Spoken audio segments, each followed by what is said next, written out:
आज से 300 साल पहले भारत था दुनिया की सबसे अमीर सभ्यता।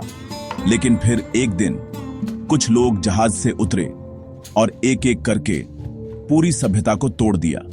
ये कहानी है उस चाल की जिससे भारत बना गुलाम। 1600 में बनी ईस्ट इंडिया कंपनी। इन्होंने इंग्लैंड से परमिशन ली इंडिया में व्यापार करने की। सबसे पहले सूरत, फिर मद्रास, फिर बंगाल और बॉम्बे। उन्होंने कहा हमें सिर्फ मसाले और कपड़े चाहिए। लेकिन धीरे धीरे इनका असली मकसद निकला, भारत पर राज करना। 1746 से 1763 तक हुए 3 बड़े युद्ध, जिन्हें कहते हैं कार्नेटिक वॉर्स। फ्रेंच और अंग्रेज दोनों भारत में पैर जमाना चाहते थे और भारत के नवाबों ने इन्हें लड़ने के लिए खुद अपने दरवाजे खोल दिए। पहला कार्नेटिक वॉर अंग्रेज बनाम फ्रेंच नवाब की मदद से। दूसरा अंग्रेज के साथी बनाम फ्रेंच और चंदा साहिब। तीसरा अंग्रेजों ने फ्रेंच को हमेशा के लिए हरा दिया। भारत का भाग्य तय हो गया और इसी के बाद अंग्रेजों ने सोचा अब राज कर सकते हैं।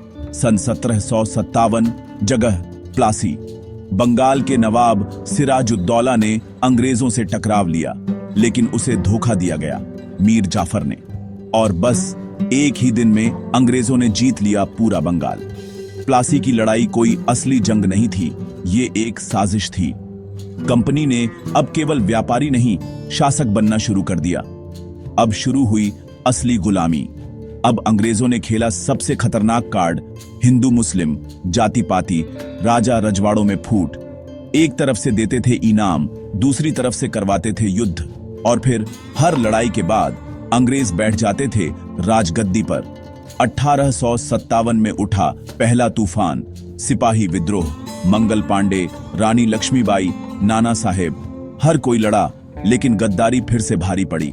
कंपनी ने विद्रोह दबाया और फिर भारत की सत्ता सीधा ब्रिटिश सरकार को सौंप दी गई। भारत को सिर्फ तलवार से नहीं हराया गया, भारत को हराया गया धोखे से, लालच से, आपस की फूट से, और सबसे बड़ी बात, ब्रिटिश ने भारतीयों को खुद पर शक करना सिखाया। यही थी असली गुलामी। अगर तुम सोचते हो कि इतिहास सिर्फ किताबों में होता है तो भूल जाओ। एल्गो ज्ञान को सब्सक्राइब करो, क्योंकि हम लाते हैं वो सच जो दबा दिया गया था।